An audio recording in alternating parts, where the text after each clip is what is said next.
It's fine, the human said, her voice tight, the words sharp enough to slice through the room's awkward silence. Her hands twitched, fingers flexing against the smooth surface of the table, though her face remained unnervingly calm. The alien, known among its species as Qarx, blinked its three primary eyes and tilted its elongated head. Its translator's internal mechanisms whirred briefly, processing the phrase. It repeated the words aloud to itself. It's fine. The humans around the table stiffened. So it's fine? Qarx asked, its shimmering skin pulsing with a soft green hue, the color of confusion, according to its species' emotional spectrum. Yes, the woman said, her lips pulling into what Qarx had catalogued as a smile, though the exact meaning of that expression still varied wildly depending on the context. This one seemed particularly strained. Fascinating, Qarx murmured, scribbling notes on its data slate. The human's voice pitch had increased, the cadence slightly clipped. None of these indicators matched the definitions of fine in Qarx's linguistic databases. The alien's three smaller auxiliary eyes darted to the other humans present, noting their shifting postures and uneasy glances at one another. The meeting is adjourned, another human said suddenly, rising from his chair with an almost mechanical abruptness. We'll pick this up later. The others followed quickly, filing out of the room like a herd avoiding a predator. Qarx observed them, perplexed. When the last human exited, Qarx turned back to the woman. She hadn't moved. Her eyes stared straight ahead, unblinking. It was unnerving, even for a species accustomed to constant observation. Are you unwell? Qarx asked. Her eyes flicked toward it. What?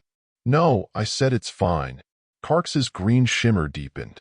It cross-referenced the phrase again and added a new note to its evolving analysis. Possible subtext of it's fine includes deliberate misrepresentation of emotional state. Hypothesis. The phrase is used to deter further inquiry. I see, Qarx said, though it didn't. The woman stood abruptly, her chair scraping against the floor. She grabbed a tablet from the table, muttered something under her breath that the translator flagged as untranslatable profanity, and stalked out of the room. Qarx sat alone, the glow of its skin now an indecisive swirl of green and orange. It played back the recording of the interaction, focusing on the tone, the expressions, and the body language. The phrase, it's fine, had been uttered before in Qarx's observations of human interactions, often with similarly puzzling results. Each time, the aftermath appeared to contradict the literal meaning of the words. Why do they say it's fine when it clearly isn't? Qarx muttered, feeling a rare flicker of frustration. Its species thrived on precision. To communicate was to clarify. Words were tools meant to build understanding, not dismantle it. And yet humans seem to revel in obfuscation, layering meaning upon meaning, often disguising intent behind innocuous phrases. Before leaving the room, Qarx pinged its superior, a fellow researcher named ZYX, and requested a meeting. If humanity's linguistic peculiarities were to be unraveled, it's fine would be the perfect place to start. ZYX greeted Qarx in the sterile glow of the research hub. Rows of monitors displayed live feeds of human activity from across the planet, each screen accompanied by streams of data annotations. ZYX's skin shimmered in a cool blue, a sign of relaxed focus. You flagged a priority subject? ZYX asked, swiveling one eye toward Qarx while the others scanned a report. Yes. The human phrase, it's fine. It appears to be a linguistic anomaly, consistently deviating from its literal meaning. ZYX's skin pulsed faintly in interest. Explain. Qarx relayed its observations, including playback snippets of past encounters where humans had employed the phrase. Each instance was accompanied by data showing heightened stress levels, rapid heart rates, and often, a subsequent escalation in conflict or activity. Intriguing, ZYX said. The phrase functions as a verbal pivot. It suggests resolution but precedes actions that indicate unresolved tension. Exactly, Qarx agreed. It is both a dismissal and a warning. I propose a deeper analysis. We need to understand its full implications. ZYX's skin flickered to green, then settled on blue. Proceed. Humans are unpredictable, but their behaviors often align with patterns once enough data is gathered. This could prove valuable in anticipating their responses during negotiations. Over the following weeks, Qarx immersed itself in studying its fine across a variety of human interactions. It scoured recordings of boardrooms, living rooms, and bustling streets. It observed the phrase exchange between friends, strangers, and enemies. Each instance deepened its confusion and fascination. One recording stood out, a domestic argument between two humans. A male had spilled coffee on a female's prized book. The female's initial reaction was sharp, but quickly transitioned to a clipped, "It's fine." Minutes later, she shredded his favorite shirt in a fit of fury. Qarx replayed the footage several times, noting the shift in her vocal tone and body language. The phrase had served as a precursor to retaliation, a verbal ceasefire before an inevitable storm. "It's a threat cloaked in reassurance," Qarx muttered, logging the observation. The breakthrough came during a live field observation. Qarx accompanied a team of humans on a mission to recover valuable resources from a remote site. Tensions were high, and arguments flared frequently. One particularly heated dispute ended when a team member shouted, "It's fine," and stomped off.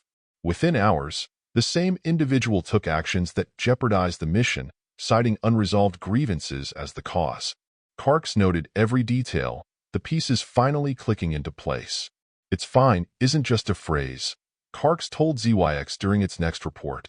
It's a trigger, a signal that underlying tensions have reached a breaking point. ZYX's skin shimmered with approval. "Well done. This discovery will aid us in understanding human conflict resolution, or lack thereof. Their capacity for miscommunication may be their greatest weakness." Qarx's green flicker faded to a steady blue. But deep down, a new question bubbled to the surface. If humans wielded words like weapons, what did that say about their true nature? And more importantly, how could a species so chaotic thrive for so long? Qarx decided to deepen its study by embedding itself further into human social dynamics. It joined human groups in casual settings, observing how its fine cropped up in lighter contexts. A workplace cafeteria became a fruitful ground for exploration. One interaction in particular stood out, two humans discussing a botched coffee order. "Ugh, they gave me decaf again," one said with a frustrated sigh. "Oh, that's annoying," the other replied. "Are you going to say something?" The first human shook their head. "No, it's fine." Moments later, they stormed back to the counter, unleashing a tirade about the importance of caffeine. Qarx's auxiliary eyes darted around the cafeteria, noting the amused and empathetic reactions from nearby humans. This time, Qarx began to recognize a subtle undertone. Its fine also served as a performance, a declaration that others were expected to decode. Its meaning was shaped by context, tone, and even the relationship between the speakers. "It's almost as though they expect others to see through the words," Qarx remarked during its nightly debrief with ZYX. "A linguistic test of sorts. Those who fail to interpret correctly risk misunderstanding their intent entirely." ZYX's skin turned a thoughtful violet. Then perhaps the phrase is not inherently chaotic. It is a filter. Humans may use it to identify those attuned to their deeper needs. An evolutionary tool for building alliances? Qarx suggested. Perhaps. Or a weapon to exclude and confuse adversaries. The more they studied, the clearer it became that humanity's linguistic complexity was both a strength and a liability. Months later, Qarx presented its findings to the Intergalactic Cultural Exchange Council.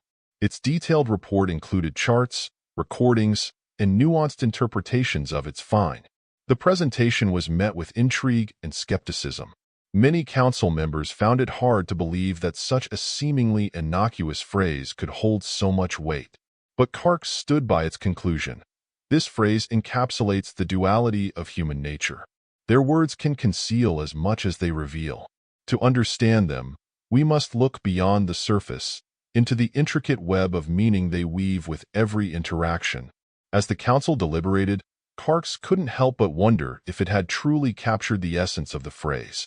Or, like so many humans it had studied, was it only scratching the surface of something far more profound? In the end, one thing was clear. The words "it's fine" were anything but. Qarx was soon inundated with messages from curious researchers across the galaxy. Other species had encountered similar linguistic phenomena in their studies of humanity, and many were eager to collaborate. The phrase "it's fine" became a central case study for the broader topic of human nonverbal communication, with Qarx's observations sparking an interstellar debate. Were humans unique in their reliance on subtext, or was this a universal feature of all sentient beings? To answer this, Qarx decided to take its research into uncharted territory, embedding with humans in their most vulnerable and intimate settings. Through an agreement with human researchers, Qarx gained access to therapy sessions, family disputes, and even online communication logs. The layers of "it's fine" continued to peel back, revealing startling complexity. In therapy, the phrase was often used as a shield. "It's fine" became a way for humans to avoid discussing painful topics until they felt safe enough to delve deeper. Qarx noticed that therapists often paused after hearing the phrase, giving space for the client to elaborate, or simply to sit in silence. This nuance added a new dimension to Qarx's understanding. "It's fine" was not always a declaration. Sometimes it was a plea. Online, the phrase took on an entirely different tone. Text conversations stripped away the nonverbal cues Qarx had relied on for context. Here, the meaning of "it's fine" became even more ambiguous. In some cases, it was followed by an emoji, smiling, winking, or crying, which could either soften or amplify its true intent. In other instances, the phrase acted as a social lubricant, allowing conversations to glide past awkward moments without confrontation. One day, Qarx joined a human teenager, Mia, for an observational study. Mia was arguing with her parents about curfew. As the conversation grew heated, Mia threw up her hands and said, "Whatever, it's fine," before storming off to her room. This interaction perplexed Qarx. It followed a pattern Qarx had observed before. The phrase was both a dismissal and a signal of unresolved conflict. But this time, Qarx detected something new, an underlying sadness in Mia's voice.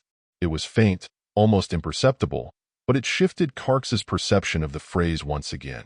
When Mia returned to the living room hours later, she apologized to her parents without prompting. The phrase "it's fine" had been a placeholder, a way to end the argument temporarily while emotions cooled. Qarx noted this phenomenon carefully. Humans seem to use the phrase not just to obscure their feelings, but to create space for resolution on their own terms. As Qarx's research expanded, it began collaborating with human linguists and psychologists. Together, they created a framework for understanding not just "it's fine," but the broader category of ambiguous phrases humans often used. Qarx's team identified common patterns in the human emotional landscape, patterns that revealed the delicate balance between vulnerability and resilience. During a joint symposium, Qarx presented a theory that left both human and alien researchers astounded. "It's fine" was a microcosm of humanity's survival strategy. It encapsulated their ability to adapt, to endure discomfort, and to navigate complex social hierarchies. In its ambiguity lay its strength, a way to maintain connections while protecting the self. As Qarx continued its work, it began receiving personal messages from humans who had heard of its research. One message, in particular, stood out: a handwritten letter from an elderly woman named Edith. In flowing cursive, Edith described how she had used "it's fine" throughout her life, when comforting a grieving friend, when defusing arguments with her spouse, and even when facing her own terminal diagnosis. "It's fine doesn't mean I'm okay," Edith wrote. "It means I'm trying. It means I'm holding on, even if just barely." Qarx reread the letter several times, each word resonating deeply. It realized that no amount of data or observation could fully capture the emotional weight carried by such a simple phrase. "It's fine" was not just a phrase. It was a mirror, reflecting the human condition in all its complexity. Years later, Qarx's research became a cornerstone of intergalactic cultural studies. The aliens' work had far-reaching implications, helping other species navigate their relationships with humanity. It even influenced diplomatic strategies, where understanding the subtext of "it's fine" often meant the difference between conflict and collaboration. Despite its success, Qarx remained humble. It knew there was still much to learn, not just about humanity but about communication itself. "It's fine" had taught Qarx an invaluable lesson. True understanding requires more than words. It demands empathy, patience, and a willingness to see beyond the surface. As Qarx prepared to leave Earth for its next assignment, it paused to reflect on its journey. Humanity had proven to be both infuriatingly complex and endlessly fascinating. And though Qarx still didn't fully understand why humans said it's fine, it felt a deep respect for the species that had turned such a simple phrase into a profound expression of resilience.